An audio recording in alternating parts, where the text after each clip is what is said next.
আচ্ছা, একটি ইঁদুর কি আপনার মৃত্যুর কারণ হতে পারে?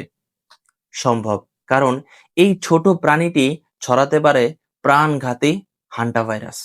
সম্প্রতি আটলান্টিক মহাসাগরের একটি জাহাজে হান্টাভাইরাসে আক্রান্ত হয়ে ৩ জন মারা যাওয়ার খবর পাওয়া গেছে।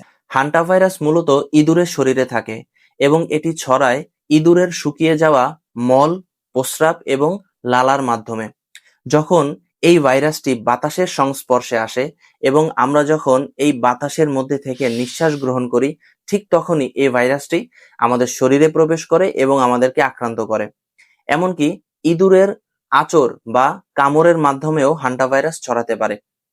একটি গবেষণা অনুযায়ী প্রতি বছর সম্পূর্ণ বিশ্বে প্রায় ১.৫ লাখ মানুষ হান্টাভাইরাসে আক্রান্ত হয়। এর মধ্যে প্রায় অর্ধেকই রয়েছে চীনে। এই ভাইরাসটি ২টি রোগ নিয়ে আসে। প্রথমটি হচ্ছে হান্টাভাইরাস পালমোনারি সিনড্রোম। শরীর হালকা দুর্বল থাকবে, জ্বর জ্বর ভাব থাকবে এবং শরীরের মাংসপেশি ব্যথা থাকবে এবং শ্বাসকষ্ট। কিন্তু যদি একবার শ্বাসকষ্ট শুরু হয়ে যায় তাহলে মৃত্যু হওয়ার সম্ভাবনা প্রায় 38%। দ্বিতীয়টি হচ্ছে haemorrhagic fever with renal syndrome. এটি সরাসরি কিডনিকে বিকল করে দিতে পারে। সবচাইতে চিন্তার বিষয় হচ্ছে হান্টাভাইরাসের কোনো চিকিৎসা নেই। লক্ষণ অনুযায়ী সাপোর্টিভ ট্রিটমেন্টগুলো দেওয়া হয়।